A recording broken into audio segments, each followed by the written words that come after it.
Hey guys, welcome back to Wild Style. This is Angela. I'm going to give you a quick garden update on the cold weather crops that we planted. It's been a few weeks ago now.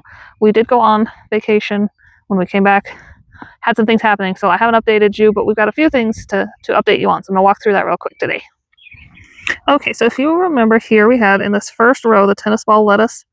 There may be a few of those coming up here on this very edge, but we don't have a whole lot of action there. So I'm wondering, because those were the seeds that just went kind of on top of the soil, I'm wondering if they blew away or if the water sprayed them away. Either way, it's been several weeks, we're not getting a lot of action there. So that's okay, is what it is. That happens.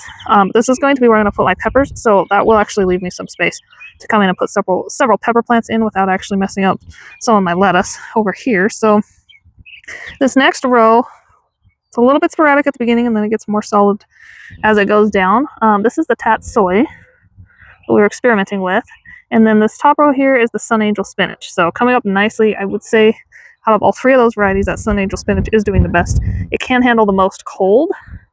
In fact, sometimes that spinach will even overwinter in our zone 4 and still be okay, which is kind of amazing. So I do expect it to do well because it just can handle cooler temperatures better, but it's also going to be the first to kind of wilt and bolt when it gets hot. So hopefully that can grow up here real quick before we get too hot.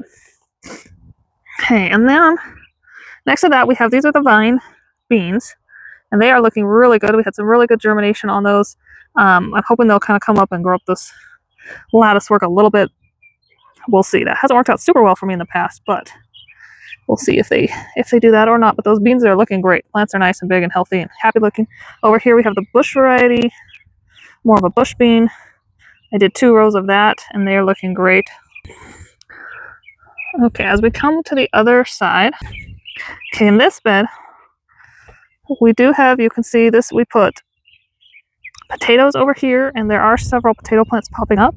There's also something, I don't know if that one's a weed, but I'm not sure what this one is, but it's probably something I had in here last year, or I had some pumpkins in here along the edges.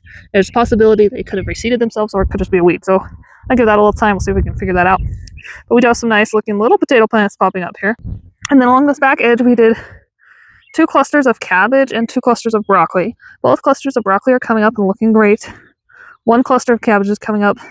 The other cluster of cabbage, I've got nothing there. So not sure what happened to that cluster, but there's no germination coming from that one. Okay, out to the field garden. This row is potatoes. We did both the seed potatoes from Johnny's, and we did our own potatoes that we grew last year and used them as seed potatoes also. So we've got lots of those coming up. They actually look bigger and better out here than they do in my raised bed. And then along this row is another kind of cabbage and broccoli row. And that goes all the way down to the end. So you can see one of those spaced out about every 18 inches, I think is what we did. Missed one here, but then got them all the way through till this stake is where we ended, and there's a plant right there. So we did good there.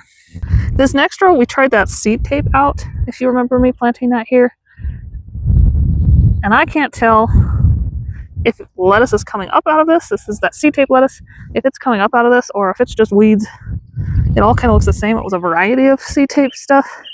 So we're going to give it some time. It does seem like there's a lot of weeds in there, so that seed tape may not germinate at all. It's hard to say for sure, but that's definitely a possibility.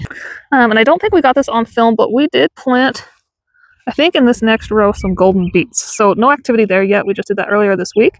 I just wanted to update you guys with what we've got going on out here. So, okay, this is the rhubarb we transplanted from the raised beds. You can see it's not super happy. It's got some brown spots, but it's actually still a nice sized rhubarb plant. It does seem like it takes them a year to recover. Next year it'll be doing 100% fine. This one we transplanted last year, and it is almost 3 feet tall, so totally fine.